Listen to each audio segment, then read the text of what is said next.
Welcome to the Jurassic Park 3 minutes where we're discussing the second Jurassic Park sequel, 1 at a time. I'm Brad.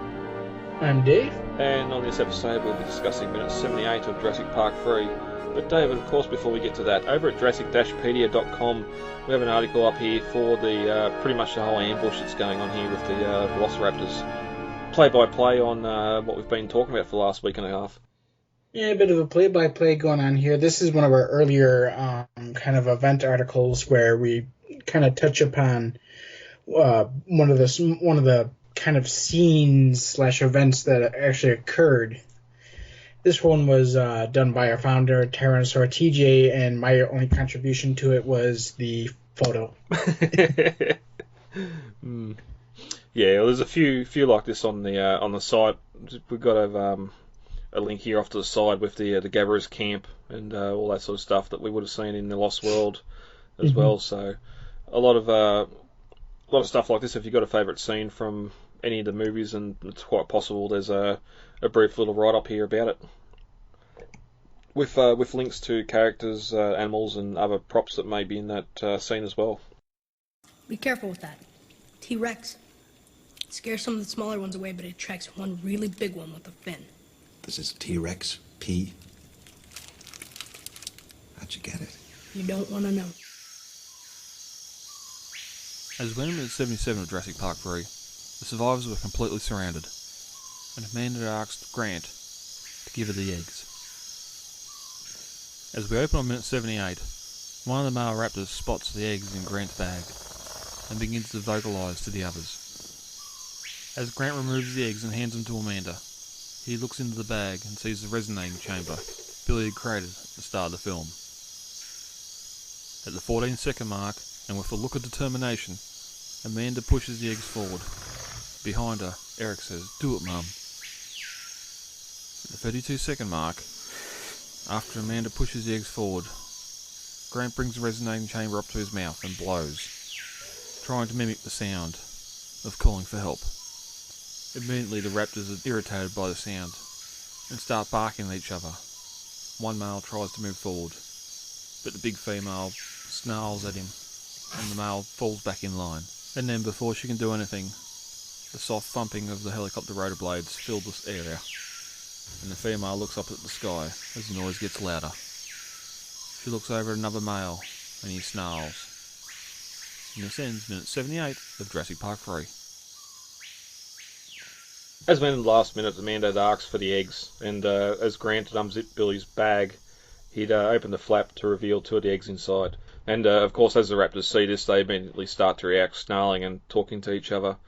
Alan quickly removes the 2 eggs and hands them to Amanda. As he does, he looks down and sees that resonating chamber sitting in the bag from earlier. And we know from earlier, all the script and that we've been covering, that he would have used that when he was on the crane to call the raptors in to attack the Spinosaur earlier. So we've known it's been in the bag for a while.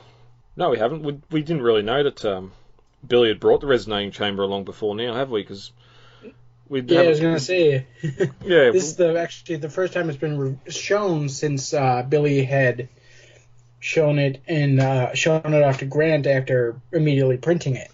Yeah, and I don't know if just because it's been moving around the bottom of the bag, or because it looks a lot darker. Looks like it's been sort of dirtied up with the bit of the airbrush. To maybe make it look like a real bit of decayed bone and not just the resin.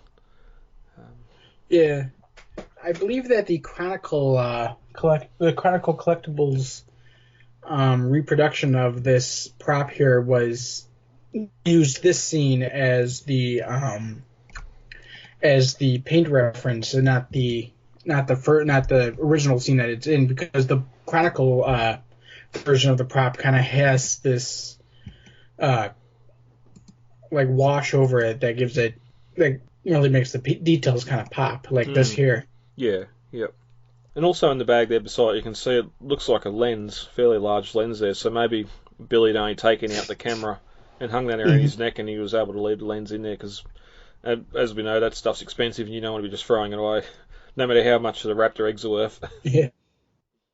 And thanks to HD quality, we'll see here on Alan's watch that it's 4:45 in the afternoon, so this is one of the scenes that doesn't really match up time-wise to what the actors wristwatches are showing us on the screen. But Yeah. Amanda takes the eggs, not once taking her eyes off the female raptor, and from behind, as I mentioned last minute, you got Eric there, do it mum, do it, and as she sort of pushes the eggs out in front of her, and it's trying to put Amanda up as a bit of a badass or something. I don't like it at all. And beside her, Alan reaches into the bag and slowly pulls out the resonating chamber, and I'm surprised that none of the other raptors are reacting. They're all looking at the eggs and what the female's doing, but it's almost like you're surrounded by gunmen and someone at the back starts to pull a gun out. Well, someone else is going to shoot them. Well, to their credit, they probably have. This is something that would be in the inside of the skull, and they probably don't even recognize what it is. You know? Yeah. Well, I suppose more so just the fact that he's moving, but he's sort of being pretty slow and coy about it. But the fact that he's able to bring it up to his mouth and start to blow on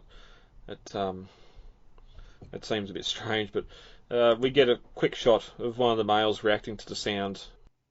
Yeah, he steps forward, and then the female kind of snarls at him, and he steps backwards. That's actually, the female is an animatronic, and the male in that shot is CGI, so it's a animatronic reacting to a CGI animal.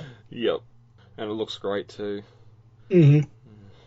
But as you say, like they're clearly agitated by the sound, and much like when Billy blows on it back at the start of the film, Grant does do that long blow for a start. Then he starts after the reaction.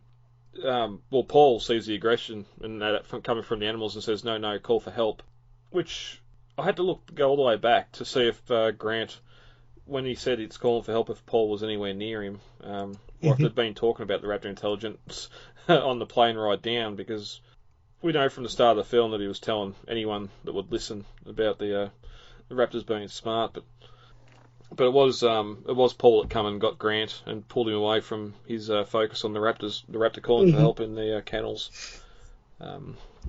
And that's when Grant changes the way he blows. Instead of the long continuous blow, he starts to do the short, quicker breaths. And that's when we really get a reaction from the raptors. That it's sort of clear that he's on the right track with the sound he's trying to produce there. Which I don't quite know what his game plan is, Grant. Because you're surrounded by raptors and you're calling for help, but you don't really want to be pissing the raptors off. No. Especially when you're handing the eggs over and giving back the one little thing that could save you, or the one reason they're not attacking at the moment. Mm-hmm. Well, Kirby probably thought that if they tried to communicate like the raptors, that possibly, because it was very likely that they were going to be toast after they gave the eggs back, you know. Mm.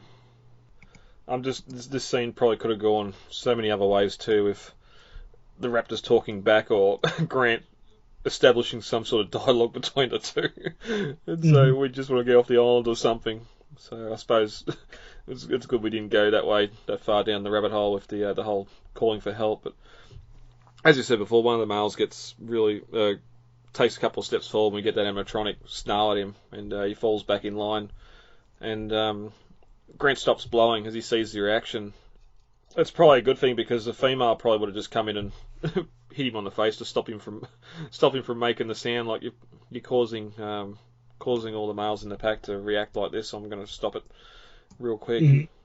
Well, even worse is that, he's kind of almost overtaking her pack and being the alpha. She would not have liked that at all. No, that's got fight written all over it. But suddenly the female looks up and we can hear a thumping of an approaching helicopter. And again, I just love the way the puppeteers are animating the female's head here. 100% like lizards and that behave. You got the head twitching, the head moving, the eyes sort of darting from one spot to another. It's really good. It is. I also like that you can hear that faint sound of the helicopter's rotors thumping in the air, because that's unlike when Eric hears it and you don't hear anything. You can actually hear, and then Paul says, "That's a helicopter," you know? Yep. Yeah, well, we'll definitely talk more about that next minute, but as this one ends, she looks over at the male on her right and snaps her jaws at him, obviously communicating something that we'll see next minute. Mm-hmm. Over with the script comparisons, they're still sitting on the beach